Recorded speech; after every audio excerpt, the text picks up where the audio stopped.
Here's what the wealthy don't want you figuring out. There's a fundamental difference between how rich people think about money and how everyone else does. And no out. It's not about working harder or saving more pennies in a jar. Robert Kiyosaki, the guy who wrote Rich Dad, Poor Dad, which sold over 40 million copies, by the way, once said something that completely flipped my understanding of money. He said, "The poor and middle class work for money. The rich have money work for them." But here's where it gets interesting. Think about what you learned in school about money. Seriously, take a second.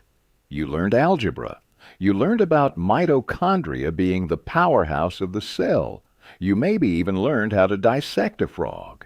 But did anyone teach you what an asset actually is? Did they explain the difference between good debt and bad debt? Did they show you how taxes really work? Of course not. The American education system spends roughly 13,000 hours teaching you stuff you'll forget, but 0 hours teaching you how money actually works. And that's not an accident. Here's what Kiyosaki realized early on. The school system was designed during the industrial age to create employees, not employers. It was built to produce people who'd get a job, work 40 years, and retire on a pension. That system's been dead for decades, but we're still teaching kids like it's 1950. So, what happens when you graduate without financial education? You get trapped in what Kiyosaki calls the rat race. You work for money, pay taxes, buy liabilities thinking they're assets, and wonder why you're still broke at the end of every month. 73% of Americans are living paycheck to paycheck right now.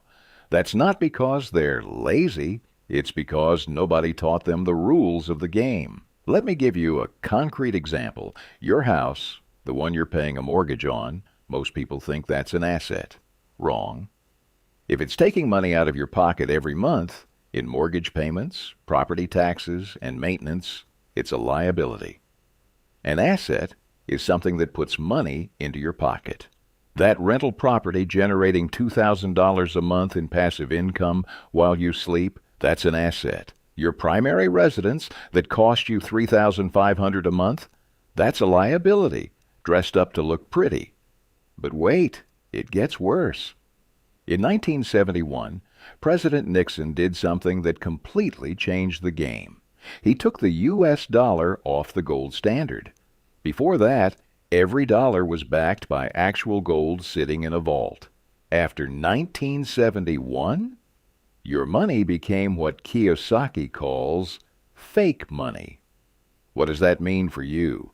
It means the money in your savings account is actively losing value every single day through inflation. The Federal Reserve printed more money in 2020 to 2021 than in the previous decade combined. When you print money out of thin air, each dollar becomes worth less. Here's a stat that'll blow your mind. A car that cost $3,000 in 1971 costs around $30,000 today. That's not because cars got 10 times better. It's because your dollars got 10 times weaker. So when your parents tell you to save money, they're giving you advice from a world that doesn't exist anymore. Saving dollars is like trying to hold water in your hands. It's just going to slip through your fingers. So if saving doesn't work, what does? Kiyosaki's entire philosophy boils down to one sentence. Buy assets, not liabilities. Sounds simple, right? But most people get this backwards their entire lives. A new car? Liability. Loses 20% of its value the second you drive it off the lot. Designer clothes? Liability. Worth 80% less the moment you remove the tags. The latest iPhone on a payment plan? You guessed it. Liability. Now, let's talk assets. Stocks that pay dividends. Real estate that generates rental income. A business that operates without you. Intellectual property that earns royalties. These things put money in your pocket every month. Here's what changed for me personally when I understood this. I stopped asking, can I afford this? And started asking, how can I afford this? The first question keeps you broke. The second question makes you rich. Let's say you want a $50,000 car. The broke mindset says, I'll save up for 5 years and buy it in cash. The rich mindset says, what asset can I buy that'll generate $800 a month to cover the payment? See the difference? One costs you money. The other builds your wealth and gets you the car. But here's where most people mess up. There are 4 ways to make money in this world. Kiyosaki breaks them down in what he calls the cash flow quadrant. Flow. First, you've got employees, people who trade time for money. You work, you get paid. You don't work, you don't get paid. That's 90% of people. Second, you've got self-employed people, doctors, lawyers, consultants. They own their job, but they're still trading time for money. If they take a vacation, the money stops. Third, you've got business owners, people who own systems and hire people to run them. Their business makes money, whether they show up or not. Fourth, you've got investors, people whose money makes money. They're not even thinking about working at this point. Here's the brutal truth. The tax system is designed to keep employees and self-employed people broke, and to make business owners and investors rich. An employee making $100,000 might pay 30 to 40% in taxes. A savvy investor making $1 million might pay 15 to 20%. The system literally rewards you for building wealth and punishes you for trading time for money. Warren Buffett, one of the richest humans on planet Earth, pays a lower tax rate than his secretary. He's said this publicly. That's not because he's cheating. It's because he understands the rules of money that schools don't teach. So how do you actually start? Okay, enough theory. Let's talk about what you actually do, starting today. Step 1, get financially educated. And I don't mean get an MBA. I mean read books like Rich Dad, Poor Dad, The Intelligent Investor by Benjamin Graham, The Millionaire Next Door by Thomas Stanley. Listen to podcasts. Watch videos like this one. Spend 30 minutes a day learning about money. That's 182 hours a year, more than most college courses. Step 2, track every penny. I'm serious. For 30 days, write down everything you spend. You can't manage what you don't measure. Most people have no idea where their money goes. They think they're spending $200 a month on food, and it's actually $600. That's $4,800 a year? You didn't even notice. Step 3, build your emergency fund. Before you invest a single dollar, you need 3 to 6 months of expenses in cash. This isn't an investment, it's insurance. So you don't have to sell your assets when life punches you in the face. Step 4, start small with investing. You don't need $10,000 to start. Apps like Robinhood, Webull, or even your bank's investment platform let you start with $50. Buy index funds. The S&P 500 has returned an average of 10% per year for the past century. That means your money doubles, roughly every 7 years. Here's a real example. If you invest $200 a month starting at age 25, by age 65, you'll have around $1.2 million. That's assuming a 10% average return, which is literally just matching the market. You're not trying to be a genius, you're just being consistent. Step 5, look for cash flow assets. Once you've got some capital built up, start looking at things that generate monthly income. Rental properties, dividend stocks, even starting a small online business. The goal is to build income streams that don't require you to show up. But here's the thing nobody talks about. The biggest difference between rich and poor isn't money, it's mindset. Poor people see money as something scarce, something you hoard and protect. Rich people see money as abundant, something that flows. something you use as a tool. Poor people say, I can't afford it. Rich people say, how can I afford it? That slight shift in language changes everything. One shuts down your brain. The other opens up possibilities.